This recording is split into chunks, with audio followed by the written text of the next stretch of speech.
A lot of job aspirants make the mistake of confusing a curriculum vitae with a resume. But there's a difference between the two, majorly concerning the length of the document.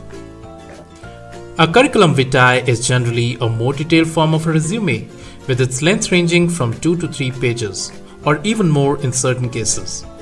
Whereas a resume is just a single-page document which gives a clear and concise view of your background.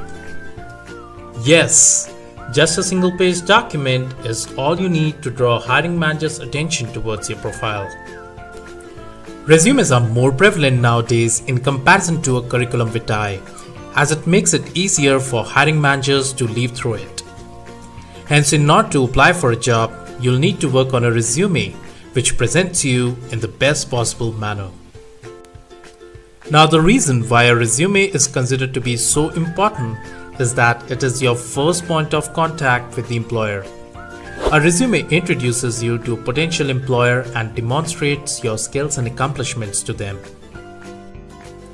Guess what? A recent survey revealed that almost 89% employers will not hire a candidate without a resume. Hence, you must have one in place in order to get a job. Having said that, I would also like to reveal a dreadful truth to you, that majority resumes aren't even read by employers. Well, not because they don't have time to go through it, but simply because they are too verbose. I mean, just have a look at this sample resume. The problem with this kind of resumes is that it just kills your hiring manager's appetite. So do you know what is the average time a hiring manager spends looking at your resume? Just 6 seconds. But the problem is that most job aspirants do not realize the importance of a resume and simply copy-paste the same old format being used by their friends and colleagues.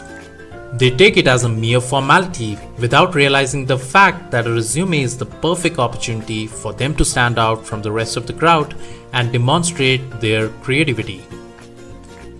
Yes, creativity. That's the word. And that's what employers want you to be. That's exactly what they are looking for in you. That are you creative enough?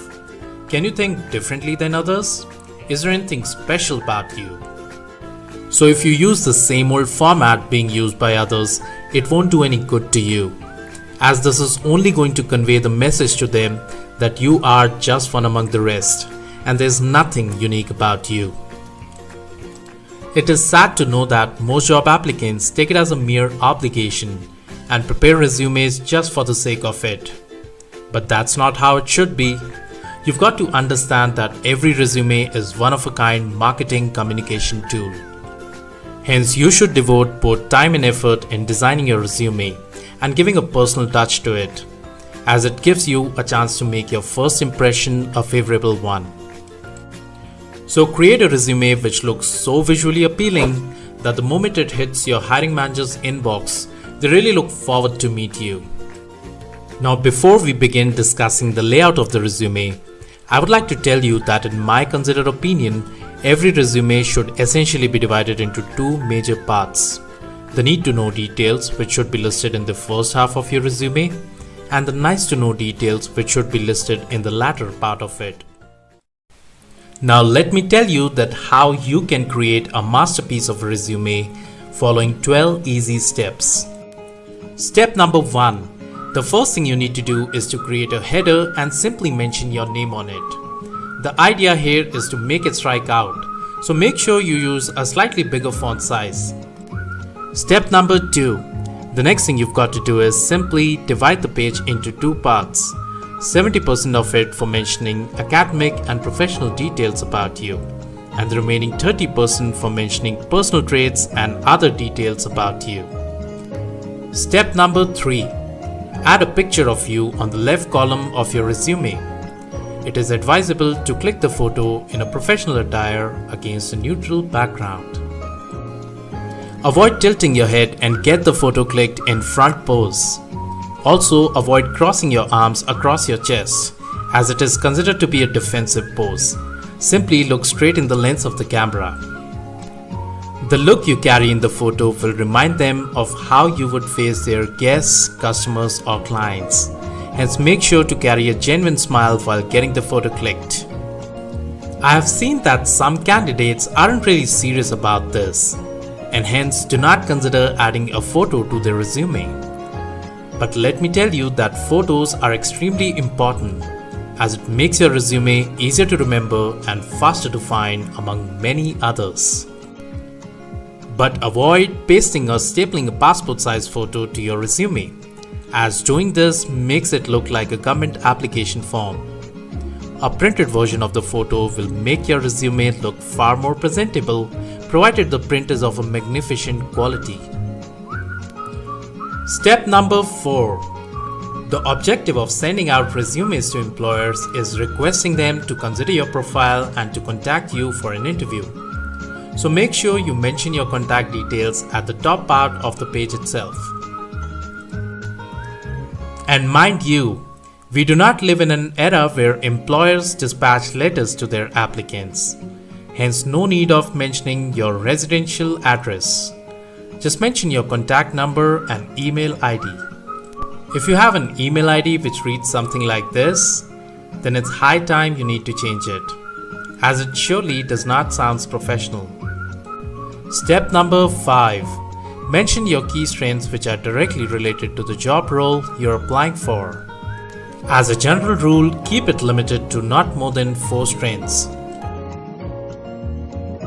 For example, if you're applying for a generalist role, then mentioning that you are a good communicator, a multitasker, a great shorthand typist, and a good listener will make your prospective employer interested in your profile. And if you're applying for a leadership role in an organization, then mentioning problem solver, being goal-oriented, having proficient interpersonal skills, and having an eye for detail will make your interviewer inclined towards your profile. Step number 6. Now we move to the right-hand side column of the resume, which is meant for including professional details about you. Now while starting to mention about your professional details, begin by stating your objective statement. And to be honest with you, this is one place where most of them go wrong, as I've often observed candidates using fuzzy, generic, and meaningless phrases while stating their objective. Something like, I'm looking for a job which allows me the ability to enhance my potential and provides an opportunity to utilize my experience in new challenges. Guess what? Using such phrases does more harm to you than good, as it kills the appetite of your recruiter.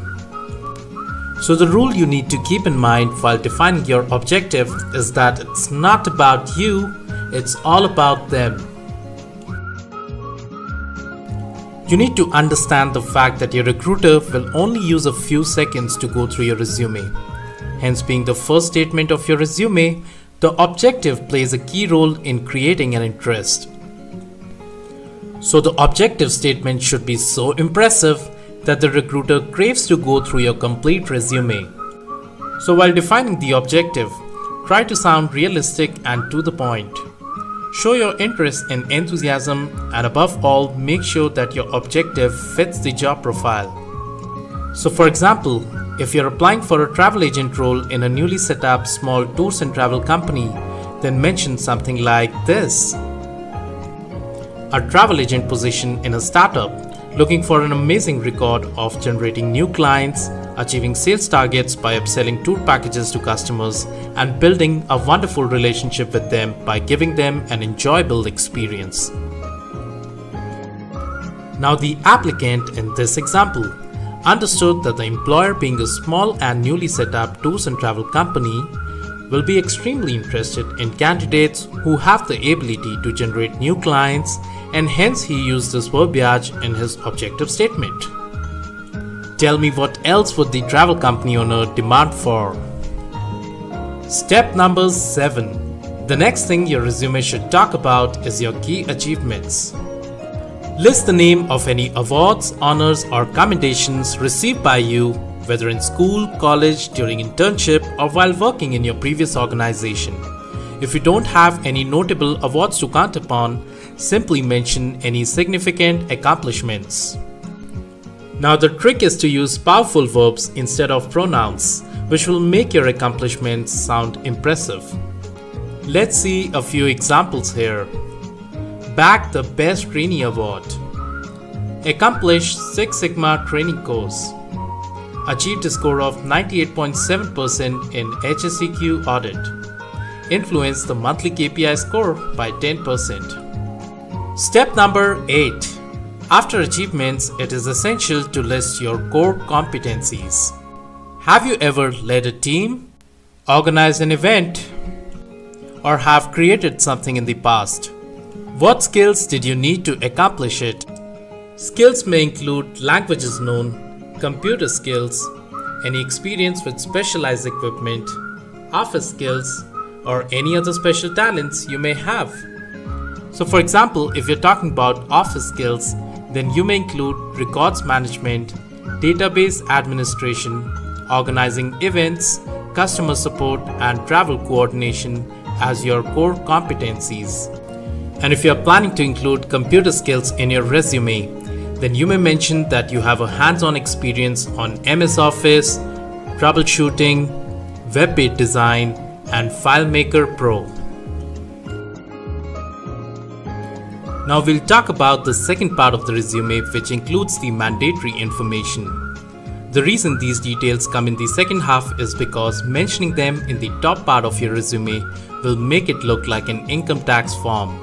As no matter how extraordinary you are, these details aren't that interesting to read.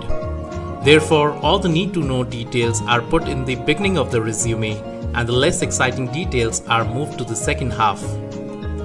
Step number 9. Include your work experience in the reverse chronological order, stating details about the most recent experience at the top. Experience does not necessarily has to be about work which you were paid for. You can even include any voluntary work history in your resume. While mentioning about your work experience, you must include the company name, designation, location, duration of work, the greatest acclamation received, greatest responsibility handled, and your greatest contribution to the company. Step number 10. Mention your educational qualification. This too needs to come in reverse chronological order, stating details about the most recent school attended at the top. While talking about your educational qualification, mention the name of the course, followed by the institute name, course completion date, institute location, average score, and details about your major or coursework. Step number 11. Moving back to the left column of the resume, mention about some of the most amazing part-time activities you love to indulge yourself in. But don't make the mistake of including insignificant hobbies such as listening to music or surfing on the net, as this won't give a very good impression about you. So let's have a look at some constructive hobbies which may be considered. Cycling, meditation, reading, painting, photography, and writing journals. Step number 12. Proofread your resume. This is one of the most important things to do when we talk about resume writing, as having spelling or grammatical errors on your resume will spoil your reputation in the hiring manager's mind. For best results, have a second set of eyes go through it too. So, what are you waiting for? Go ahead and create an amazing resume for yourself using the 12 easy steps discussed, and simply increase the chances of getting hired in your dream company. Good luck to you.